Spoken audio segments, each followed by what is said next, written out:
right, here we go. Hey everyone, welcome to the Prepared Leader Challenge. I really appreciate you investing a little bit of your time with me as we put in the future work together. And we're going to have just an awesome time looking ahead at the next quarter. You know, believe it or not, another 90 days have come and gone, and it's time to get a game plan yet again. And so I'm going to help you work through the 5 decisions that every leader needs to make to show up, to be prepared for their team. And I've got some slides. We're going to talk through them, and it'll be very interactive. So you definitely want to make sure you pay attention and that you are putting in the work with me. This is not just information. We are actively creating the next 90 days with our team in mind. And so let's just kind of get into this. I do want to let you know I will be sharing some content about the Prepared Leader Challenge, and then I'll be taking questions. So if you have any questions about the content or anything that is kind of coaching based for your leadership journey, I would love to help you out there. But in the meantime, let's get to the slides and begin. So in this training, we're going to explore why teams really fail and how prepared leaders are going to align and empower teams to go much further in the year. You know, you start out strong, you have goals, you have aspirations, you might even have a mission statement, and then, you know, March happens or July comes and goes, and you're wondering what is going on. We said that we were going to be this lean, mean, fighting machine of a team, and it's not happening this year. We're kind of scatterbrained. We're all over the place. We're not really doing what we know we need to be doing. And what gives? Well, this is a chronic pain that many leaders go through, and I just want you to give some encouragement. If you're a team leader, let us know in the chat. Let us know where you're leading, where you're serving right now. You might be a business leader, might be a ministry leader, might be in the nonprofit space. But let's just encourage everybody and get prepared for our teams. And I've got a monitor up here, and then I've got my slides down here. So if I'm looking up and down, I'm just in presentation mode. But, you know, just to introduce myself, my name is Peter Burchfield, and I am the host of the Leadership Preparedness Podcast. It's called Prepare to Go There. It's all about giving leaders reliable coaching for their pioneering leadership journey. That's my best friend and my amazing wife, Sarah Joy, in that picture. And, you know, one of the things we like to do when we go on vacation is hiking. We like to get out in nature and go see some epic scenery. And just that whole idea of pioneering really speaks to me. And so that informs and influences a lot of the language in my own leadership approach and in my own coaching work. And I'm here to pioneer with you. And I talk a lot about leadership preparedness. The opposite would be just being obsessed with your own personal productivity. And what can happen is that most leaders end up too preoccupied where they currently are to be preparing intentionally for where they need to be in the next phase. Maybe it's the next quarter, or maybe it's the next year, or maybe it's like literally the next big shift that you're going to be taking in your leadership journey. Maybe it's, you know, the next new thing that needs to be happening before disruption for your organizational culture. And so this is how the challenge begins, right? It's when we get too preoccupied where we are that we stop preparing for the next phase. And leaders are the ones who are supposed to be adding that directional decision making and all of those resources to prepare the team to succeed in that unfamiliar terrain. And so what happens is, number 2, when leaders are too preoccupied where they are, executives end up feeling very unprepared for the next phase. And what happens is they run into these two things. They run into shortcomings in the team, and then they run into leader shortages. Let me know in the chat if you have experienced either of those two before. Come on, let's normalize the pain and let people know they're going to get past it, that they can outlast the learning curve, and they can make it all the way. You know, we're here to help leaders go the distance, make a difference, and it doesn't happen in isolation. It happens when we pull together and we show people that there really is a future-focused community of leaders out there that are working on preparing themselves. And so again, back to leadership preparedness.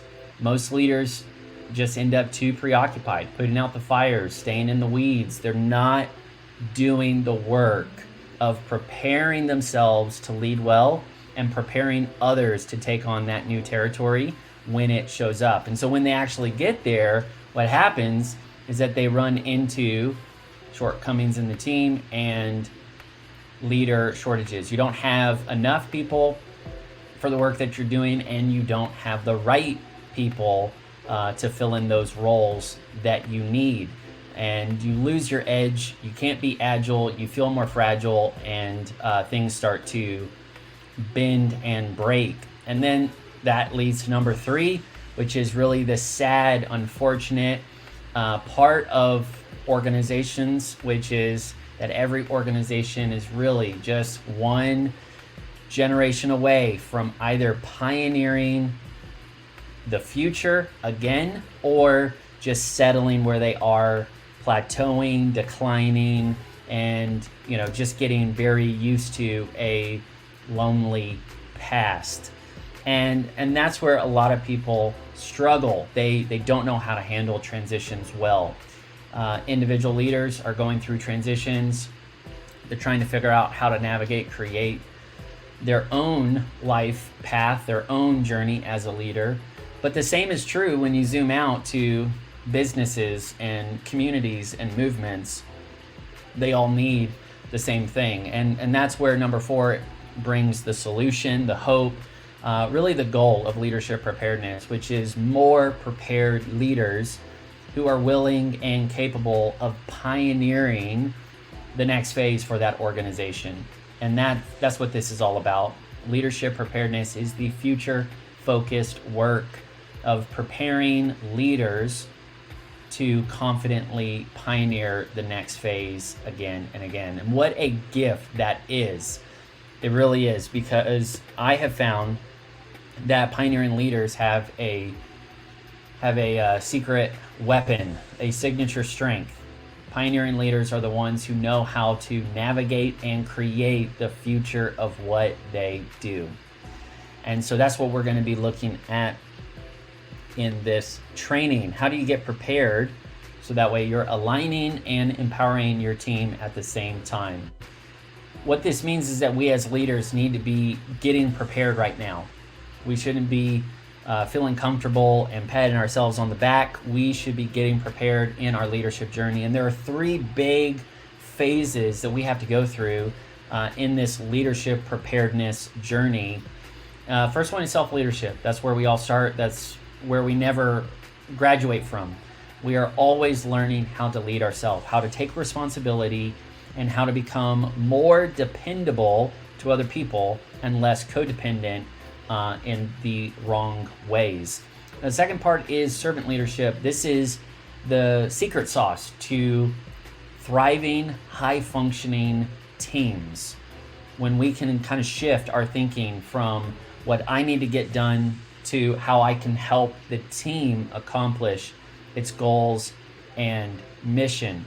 That is servant leadership, and it is powerful. And then the third phase is really thinking about the trajectory of the organization, of the business, of the community itself, thinking about, do we have prepared leaders for the future? And so it's really a journey. It starts with self-leadership. That's happening every day. And then, we look at servant leadership in the kind of the work week flow of things. And then generational leadership is the kind of that macro topic that we always need to keep in our hearts and mind.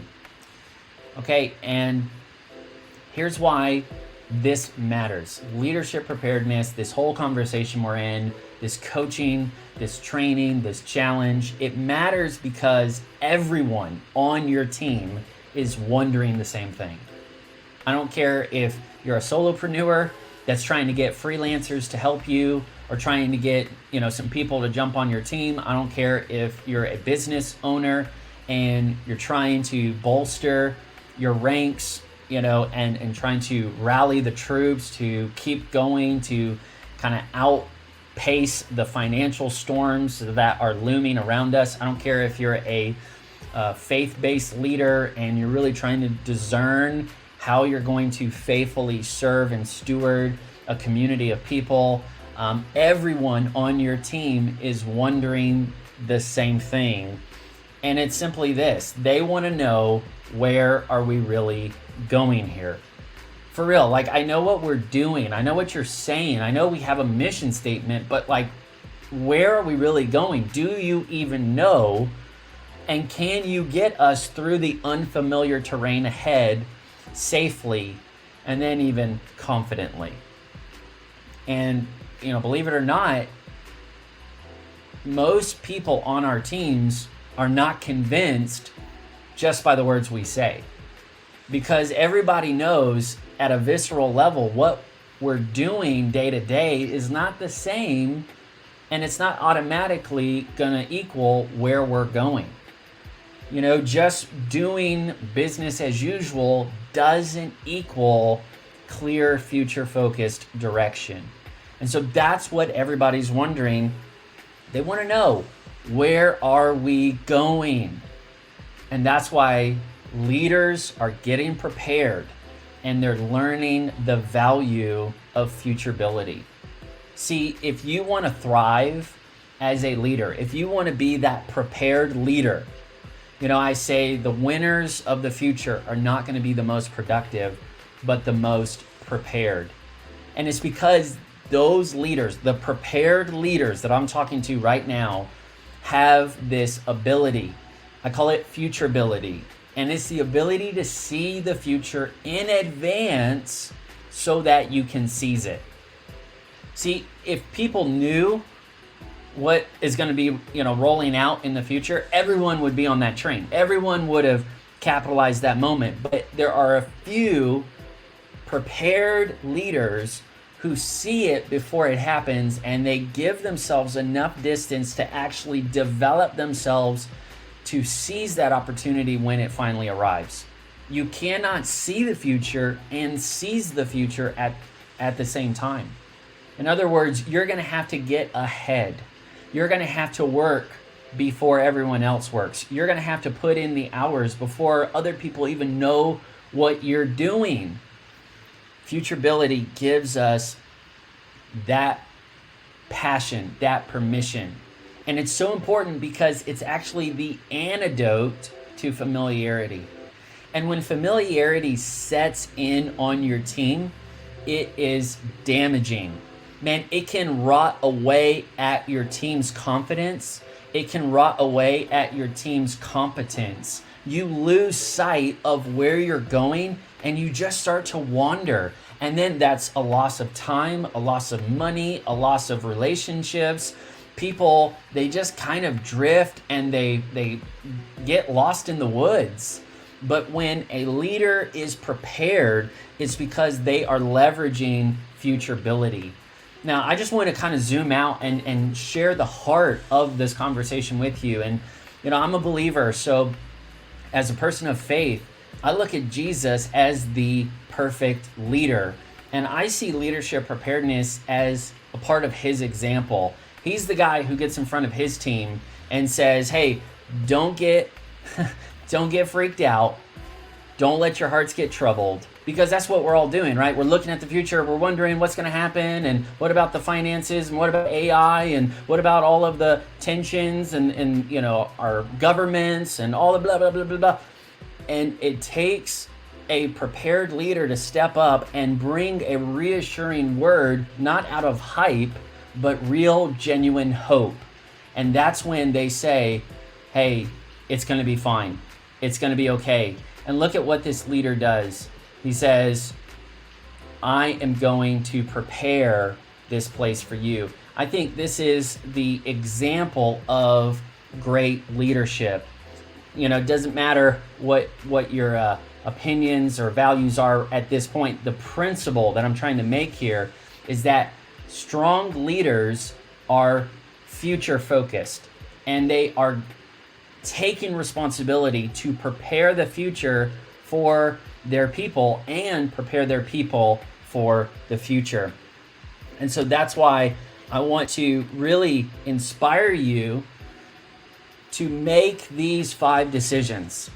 All right, I want to just put all the content right up front. You can take a snapshot or you can get the PDF download in a little bit.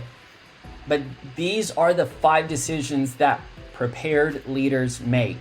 They are winning because they're not trying to be the most preoccupied. They're not pretending that they're this amazing leader, but they're actually putting in the work when no one else is watching because they care, because they carry the load of leadership well. And they're doing this to align and empower a prepared team of leaders. And that doesn't happen when you keep everybody on your team in the dark. And when you just say, do what I do when I tell you to do it, you know, and when I move, you'll move with me. No, a prepared leader knows that they have to empower those on the team so that way they all are functioning well together. So the decisions they're looking at, they're saying, hey, what are the roles that we need on this team? Prepared leaders can clearly understand the values that are shaping their team roles, right? And then they're looking at the goals, because prepared leaders can see the obvious priority that other people miss, and they help everyone on the team focus on that priority at that right time. They're also making a decision about the rhythms on the calendar, because prepared leaders know how to set the pace of progress in a way that is sustainable and ends up being successful. And then they're going to make a decision about the systems that are needed for that team culture, because prepared leaders insist on the right systems to safeguard and support their team on that journey ahead. And finally, they're thinking about the team. They want to make a proactive vote of confidence to develop and deploy teams of leaders.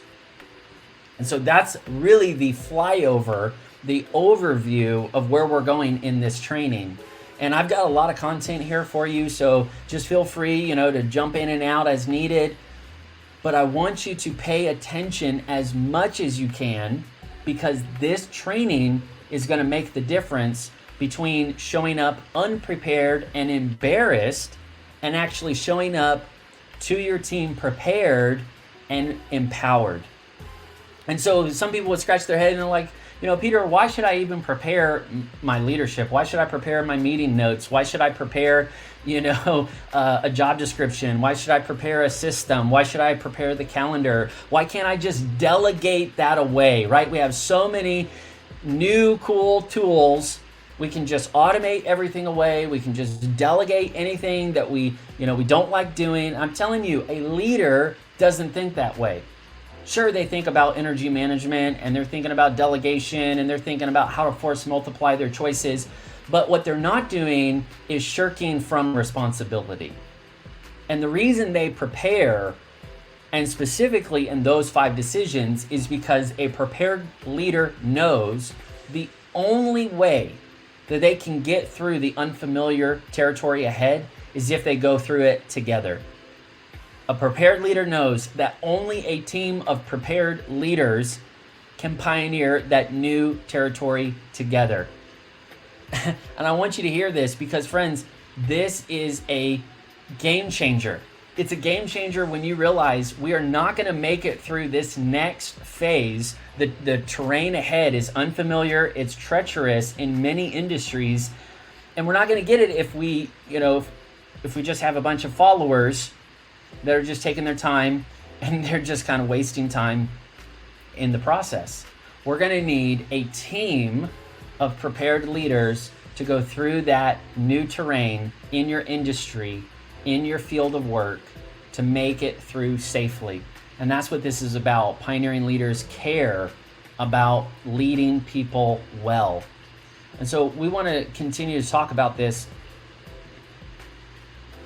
Let me know in the chat if you are already getting value. The journey that you and I are going to be on is we're starting at the ground level, preparing leaders in our team culture.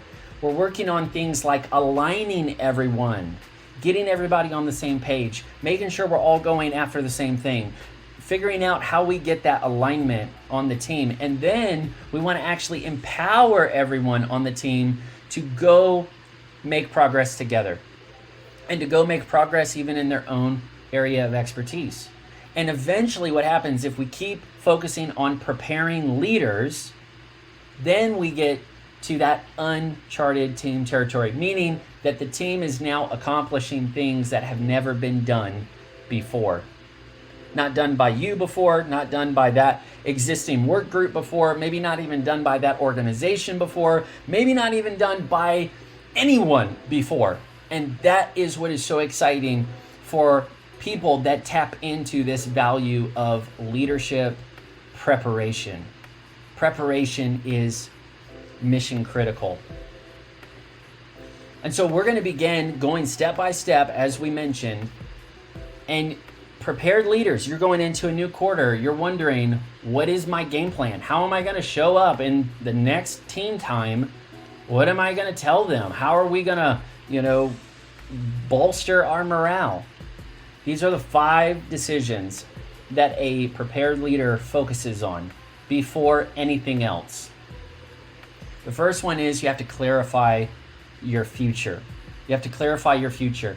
And what I mean by this is that you're very clear on who the organization is becoming and the roles that are needed in the team to make that happen.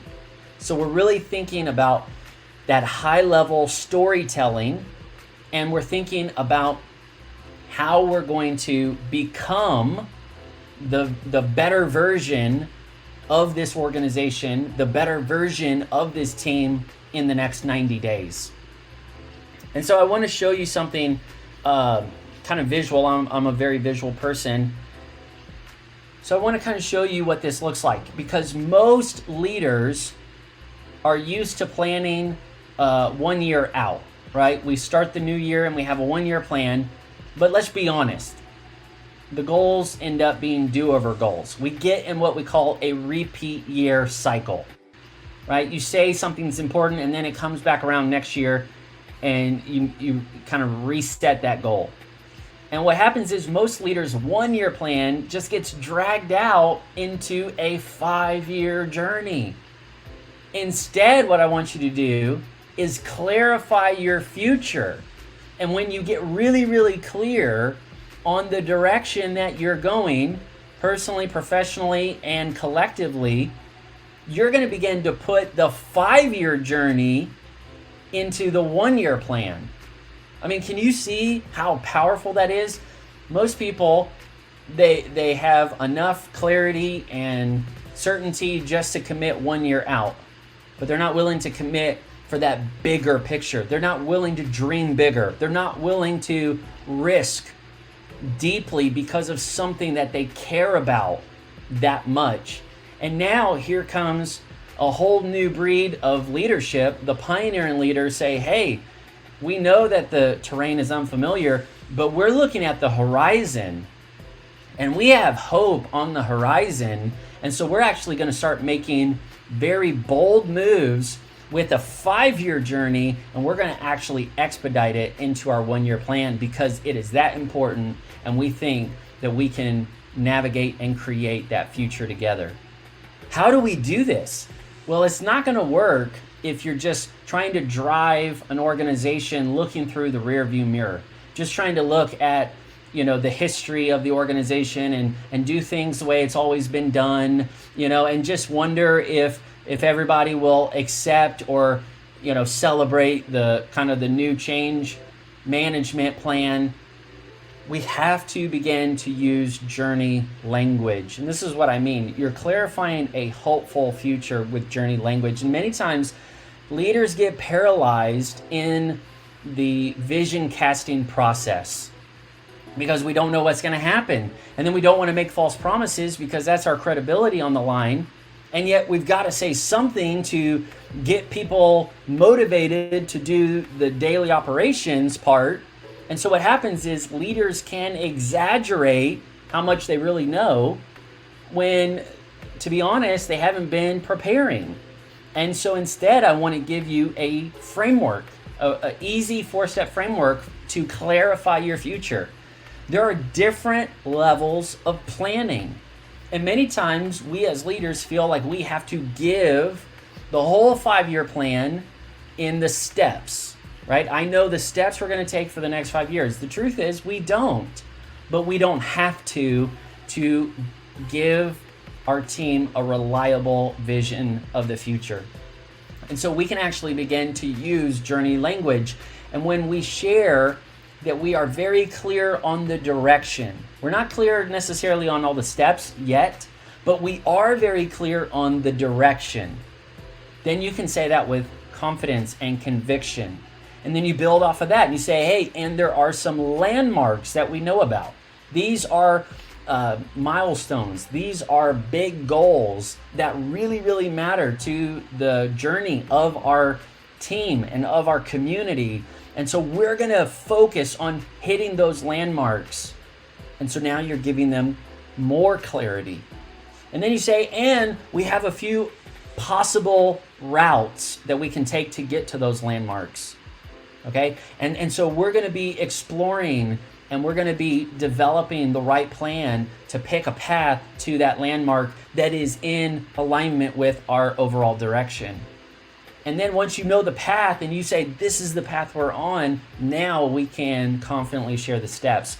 And what this does, when you begin to communicate mission and vision this way, it gives you permission to say and admit, I don't have all this figured out. And when you have that kind of authenticity, people trust you more because they don't want to be lied to and they don't want to be talked down to like they're just, immature kids that can't handle reality. If you're building a team of leaders, okay, you got to talk straight and you have to work together on that team. And when you say, hey, I am certain about the direction and we do know which landmarks we're going to move towards, and we have real paths that we can take to get there, and these are the steps that are going to get us closer, it creates this momentum in the team culture, and they say, that's something I can get on board with. And so I really want to challenge you to begin to adopt journey language and begin to clarify where you're taking this team, because everyone's wondering the same thing. Where are we really going here? And if they haven't been settled in that part of this equation, then you're not going to get alignment on any other front. Okay?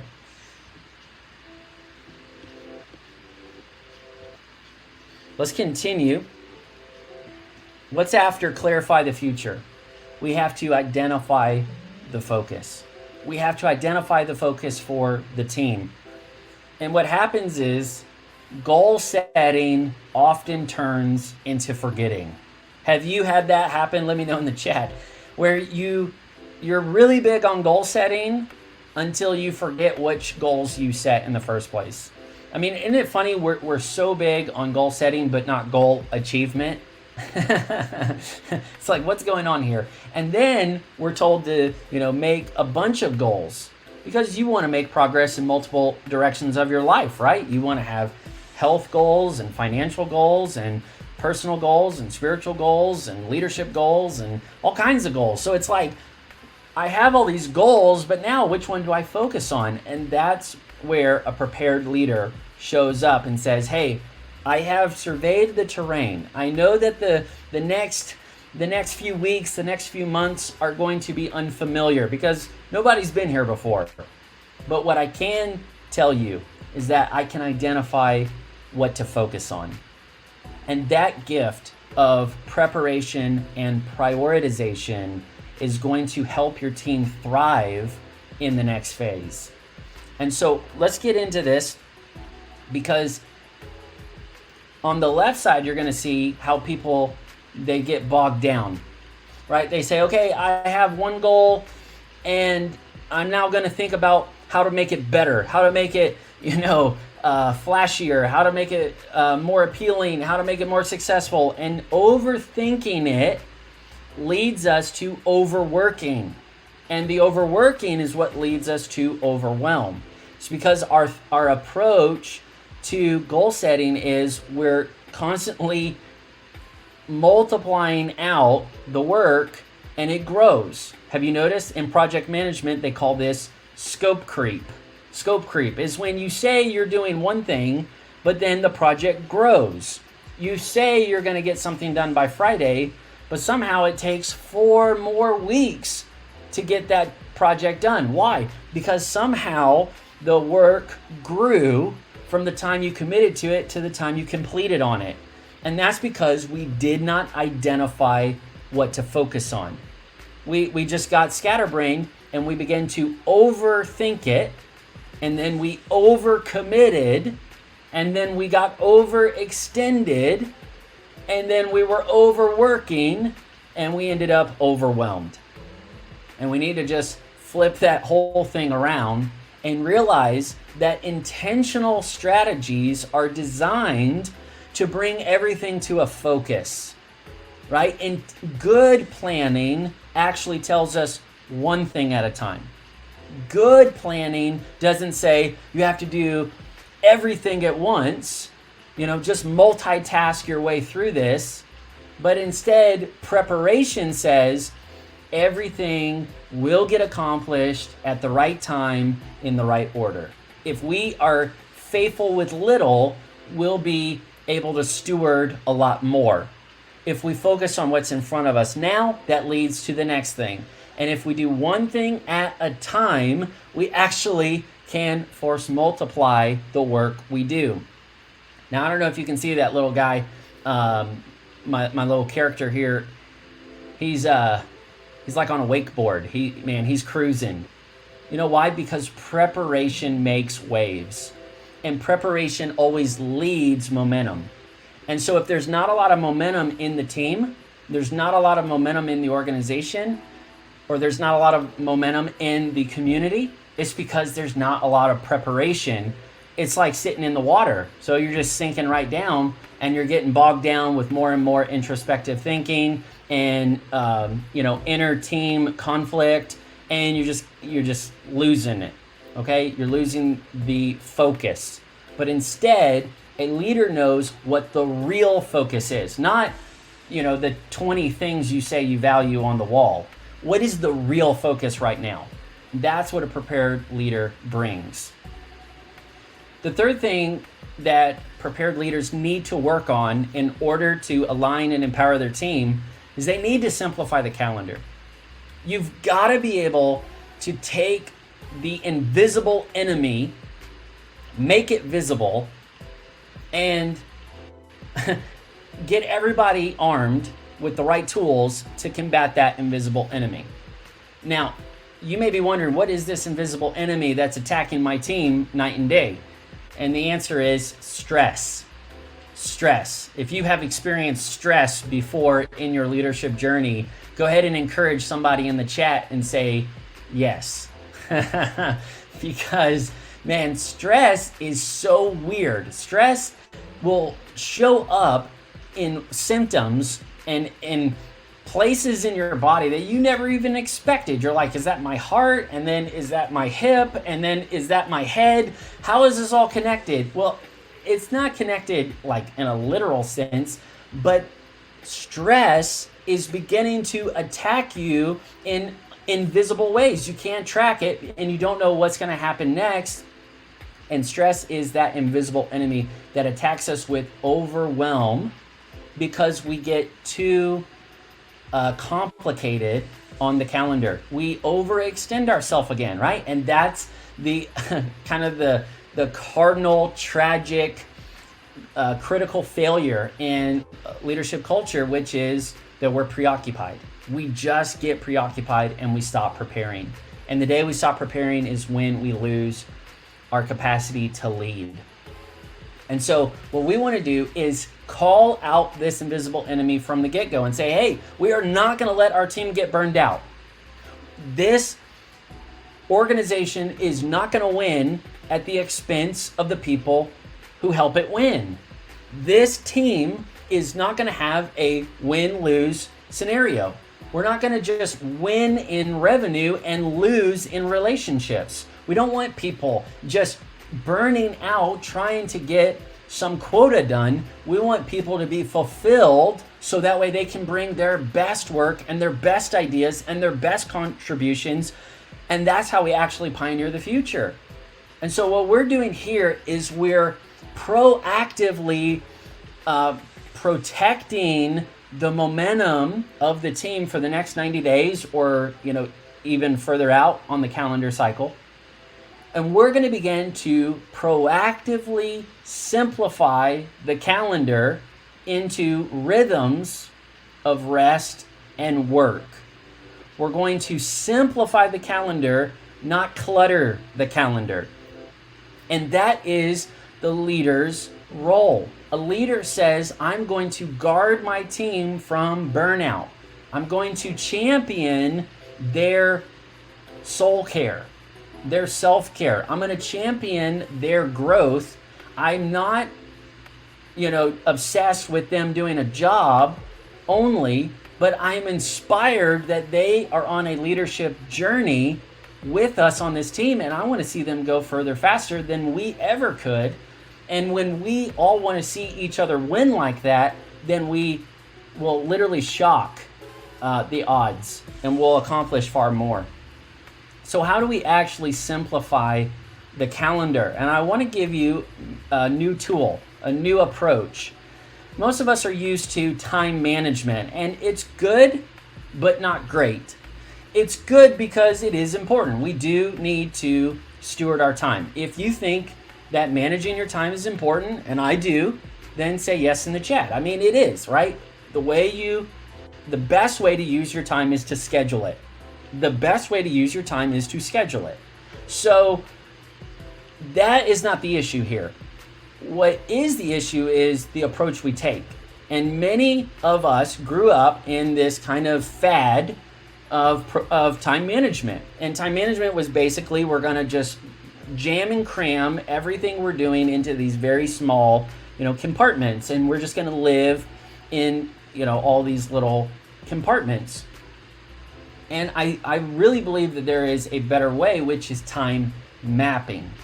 Time mapping. Now, I don't have a lot of time in this training to explain it, but if you're interested, bring it up in the questions at the end. I'll be happy to unpack it a little further. And let me just give you an example of how time mapping helps you. Because time mapping is now looking at the terrain of your calendar, looking ahead at the next 30 days, the next 90 days, and saying, okay, what's already out there? What are the hard and fast commitments? What are the really big rocks that I need to move towards or move around? And then how do I chart a course with habits, with rhythms, with projects, with events? And how do we actually map out the way we approach time? Not trying to just be so stuck in sameness. Because if you're just kind of doing the same thing every day, every way, the same way, you're losing out on the variety of the future frontier, of actually changing and growing and embracing disruption as a positive and not just a negative. Okay, and so what time mapping does is it gives you a 2-in-1 perspective. On one side, you're staying very clear on the high level planning. You know the direction, you know the landmarks, and you know the path. And so now you're identifying the clear focus. You have zeroed in on the right goals to go for. But now you're going to improvise on the ground level logistics. You're going to improvise on the ground level pioneering. So you're not going to get stuck in the mud just trying to do something because it's, quote, the right thing to do, but you're going to use intentionality and integrity to begin to step out, lead yourself, take initiative, take responsibility, and make it happen. I mean, we've got to have a pioneering approach, and we can't punish the people on our team when they try to take initiative because we say, well, you didn't do it the way we planned. It's say, well, the way we planned doesn't really match reality. And so we've got to be very clear on the outcome, but we've got to be open-handed on the way people lead towards it. I kind of liked that little graphic, got the hot air balloon, all that. I put in the hot air balloon, y'all, because I'll tell you a little story time. I proposed to my wife after a hot air balloon ride. And it's quite funny because we actually had a crash landing in a pond. That's another story for another day. But anyways, I always give a little nod. If you see the hot air balloon, that's me giving a little love wink to my wife. Okay. The fourth thing we're going to do to prepare ourselves as leaders to serve our team well is we're going to fortify our team culture. We're going to protect our team from the future itself. And we know this phrase, future proofing, right? And what happens is, believe it or not, business leaders and team leaders don't often think that they have to protect their teams from their own success. But the reality is you do, and you will. You need a proactive plan to protect yourself from success, because growth will always create complexity.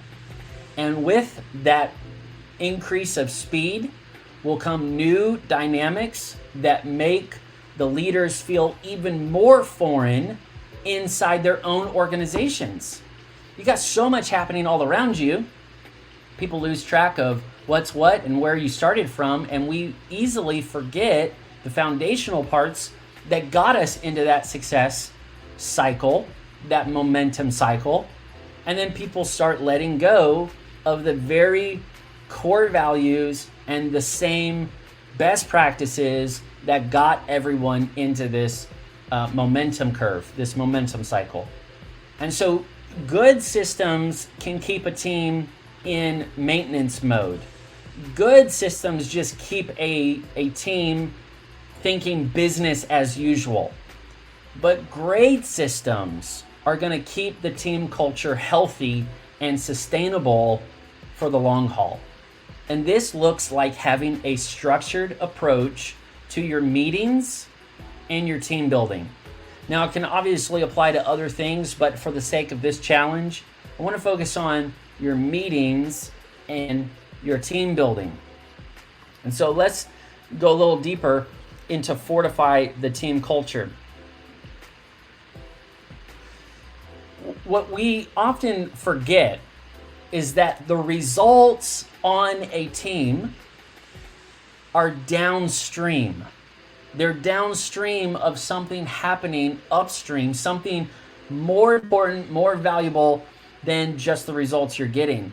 And the team relationships, the way people relate to each other in the team, the way people work together, the trust that's on the team, the way we treat each other with respect, all those factors are upstream.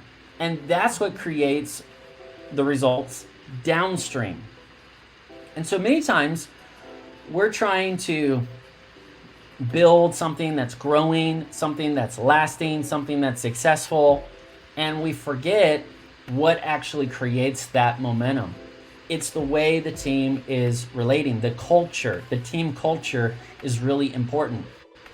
And so if we're not aware, remember, familiarity can set in.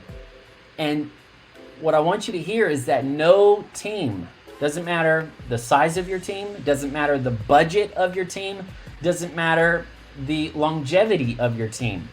No team can sustain ongoing drama and unwanted trauma. I don't care. If there is too much conflict and unresolved junk in the team, then all of the pollution of those toxic interactions and those toxic habits are going to flow downstream, and it will, not maybe, it will affect your team results. And so what we want to do is protect the team culture and say, hey, we care about the people on this team, and we actually want to preserve these relationships. And so it's actually a very kind thing to have systems. And that is a paradigm shift. And let me try to explain it, because I know there are many leaders, and maybe you have more of a family style approach to your organization. And you're like, hey, we have a family here. This is our team family. This is our staff family. This is our family meeting. This is our family this, family that, all that. And I'm okay if you want to use that language, but you have to actually be a family. You actually have to interact like that and have a caring and supportive environment. And so many times, in the name of community, in the name of we just want to be this big happy family, leaders and teams will avoid systems, structure, and expectations. And they'll say, no, we'll just handle it organically, or we'll just deal with it relationally, or we just won't even bring it up, and we'll just let it fester somewhere under in the darkness in the closet somewhere. And I want you to think of it differently. I want you to see this mindset shift. The motive for systems, structure, and excellence is not more results, higher revenue, all that stuff. That's absolutely a part of it.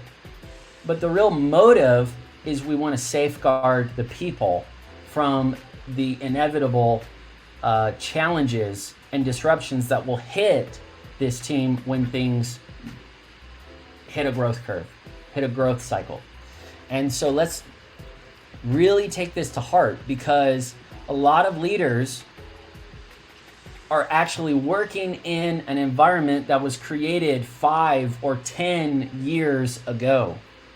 And so your team culture is actually a reflection more of your past than it is your future. And so you've got all of that debris and all of that kind of like headwind coming against you, and you're wondering, how am I going to break through?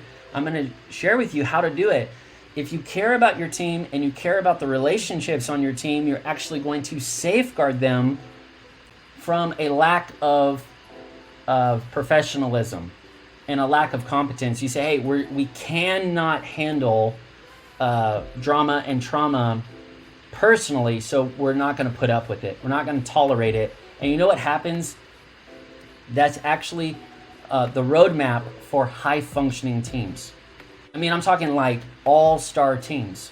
They don't put up with nonsense, and they actually are closer, and they're stronger, and they believe in each other, and they care for one another. I mean, if you've ever been, in a high-functioning team, maybe you were trained in the military, maybe you were on a high-performing sports team, you know what that feels like when everyone is committed to excellence. And it actually brings people closer in their relationships.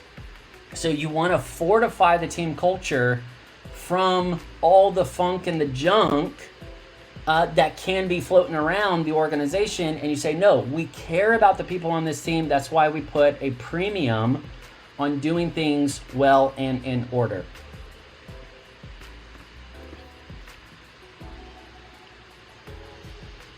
All right, the last strategy is prepared leaders know how to multiply their time. And we all want to save time. But there's a difference between saving your time and multiplying your time. And it really is about the way you invest your time, right? You can cut stuff off your list, and that'll save you time maybe 1 week out of the year. Or you can make a choice to invest your time with a future focus, and then you actually raise up a leader that begins to put their heart and soul into the team and into the organization. And then you've actually multiplied your time exponentially. So what does that look like? How would we, as prepared leaders, invest in building our team? And this requires a shift in our thinking. The shift we have to make here is the way we work together as a team. See, a lot of organizations say they are a team, but they're really just a work group. And what I mean by that is they are just a handful of people that occupy the same workspace, and they're really just kind of living on their own islands, and they are fending for themselves. But when you actually get a team means they are pulling together and they share the load of living and leading well. And so if you see on the left, this would be kind of like the more typical org chart, where everyone has their own load and they're responsible to pull their own weight. They got to do their own thing. And yes, absolutely, if you don't work, you don't eat. So that's great. I like to eat. But here's the breakdown. A lone leader turns into a lonely team. And if we elevate this idea of leadership to entitlement, and we say, hey, the leader is entitled to all of the perks, and a leader is really more about being entitled than being responsible and dependable, then the leader is isolated and hurting in their big C-suite, or the leader is isolated and burdened with all of the worries and the pressures and the responsibilities in their role, and then they can't connect with the other people around them, the people that are actually working with them. And if they can't reach out to the people on their team, then they create this pattern of isolation, and it becomes so fragmented that no one is honest with each other in the organization. And it creates a lot of awkwardness and maybe even some nicety, where people are nice and polite to each other, but we're not being honest. And that lack of candor makes us feel more and more distant. And then the only relationship you have with people on the team is the work itself. So, you can talk about meeting minutes, you can talk about emails, you can talk about procedure, but can you really talk about the challenges and the pressures? And if we can't get there, then guess what? We're not actually pulling together. And you may say, well, I'm not even on that team. I don't even want to do that. I don't even care about that. But there are pioneering leaders out there, and they value their mission so much that they want to pull people into something that's bigger than themselves. And so instead of kind of multiplying this experience of loneliness and heaviness, we're now going to change the way we approach team, and we're going to lead together. We're actually going to pull together on teams of leaders where we can have shared values but different functions. And when we have these cross-functional teams of leaders, shout out to the pioneering leaders, they are actually going much further than we could imagine. And so multiplying your time means that you are not going to work in isolation, and you're not going to carry the pressures and the demands of your work by yourself anymore. But you're going to be willing to have intentional meetings with existing leaders and maybe even potential leaders. And you're going to begin to take steps towards building a team of leaders in your context. It might be a volunteer-based team of leaders. It might be, staff leaders. It might be network leaders. Whatever it looks like, you've got to be pulling a team together with the intention of everyone developing themselves as leaders. And ultimately what that does, it's no longer in the land of addition. It puts you in the land of multiplication. You're multiplying your decision-making power. You're multiplying your ability to carry and resolve stress. you're multiplying your capacity to accomplish more, to be creative, to communicate with more empathy, to empower others more confidently. And it multiplies what a leader can do, because the function of leadership is being shared by a team. So practically, you really need to be thinking about how you schedule those team meetings and how you're making those team meetings relational and intentional. And by thinking, where are the leaders of the future? Developing that culture will actually enlarge your capacity. And so many times leaders get preoccupied where they are, and unfortunately leaders are preoccupied with the current team that they're not preparing the future team that's going to be needed. And then you've got people wearing different hats and it doesn't fit because they weren't thinking about how to retool people for the future. So I hope that this is resonating with you and encouraging you. Now we're going to get to your questions at the end of this content, but I want to summarize what we just said, because really what it comes down to is you have to be decisive. A prepared leader is committed to making the right decisions with their team in mind. They want to help their team, they want to serve their team, and in a way, they want to get out of the way so that way their team can actually step up and lead instead of just sitting around waiting to be led. So just to clarify, or just to summarize this again, number one, you want to clarify the future for the next calendar cycle. So right now we're looking at the next quarter, so that's the next 90 days. But you could do this for the year, or you could do this further out. After that, you want to be thinking, how do I identify the real focus? What is the real goal, the real objective we're going for? Okay? Then you want to simplify the way we work together on the calendar. You want to attack clutter, because clutter will sabotage that collaboration. And then we want to fortify the teamwork so it doesn't get ingrown with bad habits, toxic behaviors, and it doesn't kind of like get attacked from within. You want to fortify it by having a good standard, so that way the team is functioning at a high level and they feel closer because they feel like they're winning together, instead of kind of breaking apart, feeling like they're losing because of each other. They actually realize they're winning because of each other. And then finally, you want to multiply. How are we going to multiply leaders and then thereby multiply our time on this mission? All right, so just to say it again, how can we summarize where we're going in the next 90 days for this example? What's going to be the obvious one thing that we need to focus on? What is the upcoming calendar commitments, rhythms, habits, events?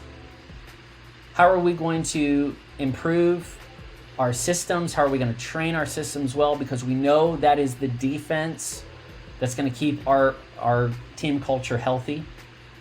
And then how are we going to multiply our meetings and develop and deploy teams of leaders, raising people up to that leadership level? I really hope that you have enjoyed this training thus far. Get your questions ready. If you have a question, drop it in. But these are 3 strategies I would share with you personally. This is something that can help you personally win. Number 1, start using theme days on your calendar. Theme days are very easy to use. It gives you permission to focus on one thing at a time. And when you have a theme day, then you can coordinate and collaborate with your teams. The second best practice I want you to adopt is you're going to commit to work with a team. It could be a team of 2 or a team of 3. It could be a very small team, but a small team can still accomplish a big dream. And then from there, I want you to remember how important digital organization is. Digital organization is really the difference between easy and awful. So don't skip on that step.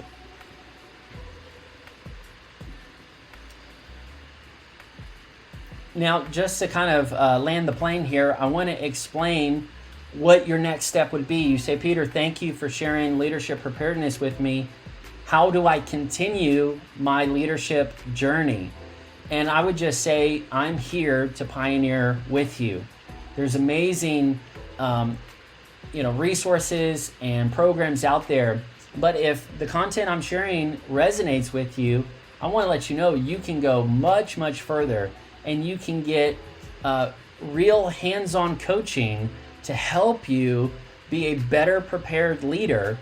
And then out of that, you'll be a more present leader for your team, because you're not going to be preoccupied with your stuff.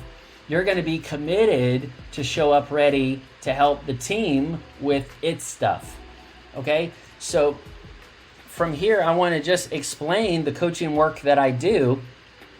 There's basically 3 ways you can get involved with my coaching work. The first way is with my podcast. The second way is with my course. And the third way is with coaching. And I'm excited about helping a new generation of pioneering leaders.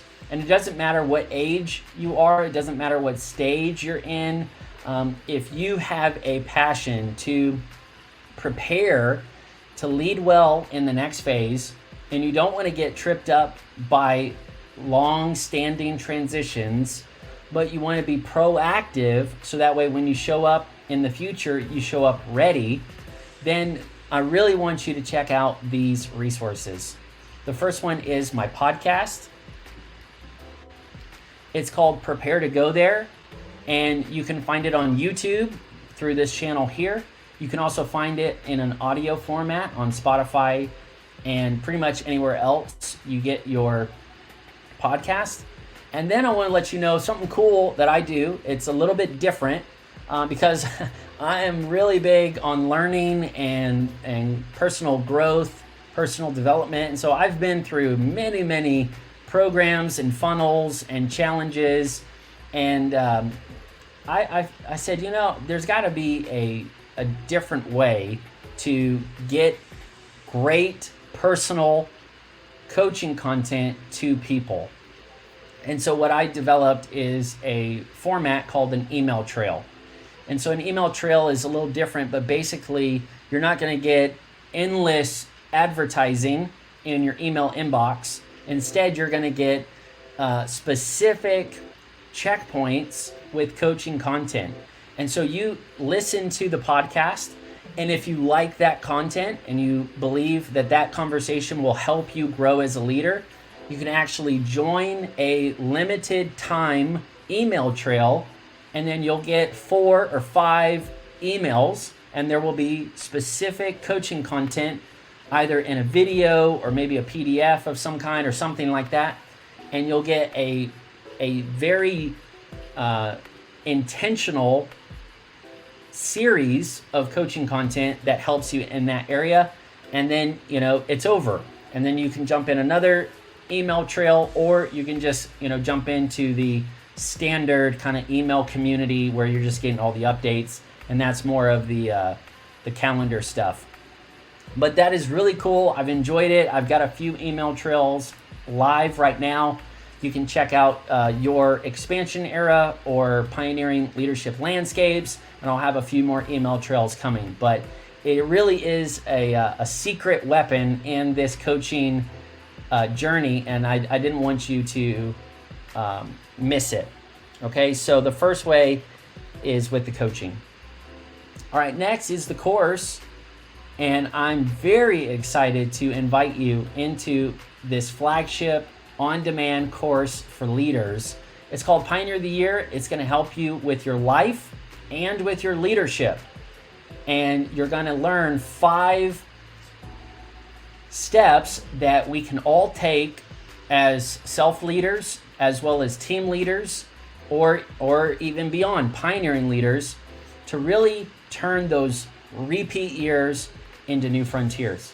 If you're tired of being stuck in the same phase of your life and you're just endlessly waiting on something to give, something to change, I want to challenge you to use this 5-part framework to expand your capacity as a leader so you're able to make real uncharted progress all year long. It's not just hit or miss. You're going to be pioneering all year long. And really, this course is 5 modules, and it'll take you through the 5 main roadblocks, the 5 main challenges that keep us in a repeat year cycle. Things that I've walked through, things that I've been able to help leaders outgrow and get beyond, like cluttered thinking, indecision, sabotage, apathy, and irrelevance. And you're going to learn this strategy. I'll just tell you what it is. It's you gotta have a way to clear the way, to get going, to show up ready, to go further, and to remember your future. And that's what this course will provide for you. So I really want to urge you, go check out the on-demand course for leaders.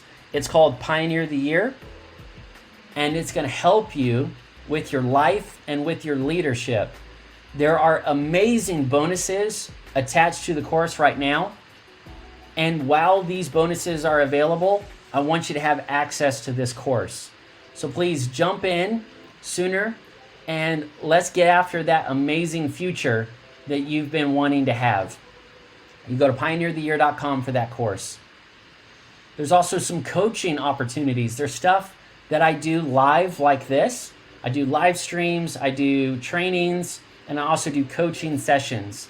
So if you're interested in scheduling a one-time coaching session with me, or if you're interested in joining a leadership journey, which would be multiple coaching sessions, you can just ask me about that in my correspondence. But I want to share with you the 2 leadership journeys. The first one is the Pioneer Leadership Journey. It parallels to the Pioneer of the Year course, and it's going to give you one-on-one leadership coaching with me. You're going to get real progress in all 4 directions of your life, and really it's going to help you balance your life and expand your capacity to lead well. Plus, you're going to be joining a future-focused community of leaders, and that will give you opt-in opportunities to more exclusive coaching like this and other things. And then there's also a executive leadership journey that I offer. And I'm just kind of throwing this out there into the internet because, a lot of different people listen. And so if this resonates with you, please reach out. I'd be happy to help and serve. But I do offer executive leadership coaching for organizations. And we really do work through these 3 big rocks, helping you with your leadership capacity at the executive level, letting that translate to your team culture with your executive team, and then actually building your future with a community of prepared leaders.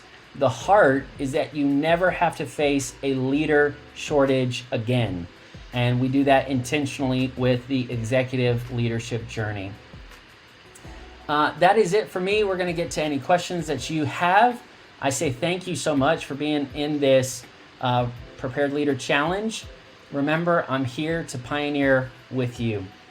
So with that, I'm going to just take a quick look at the comments. And if you have any questions, I am here live to answer those questions.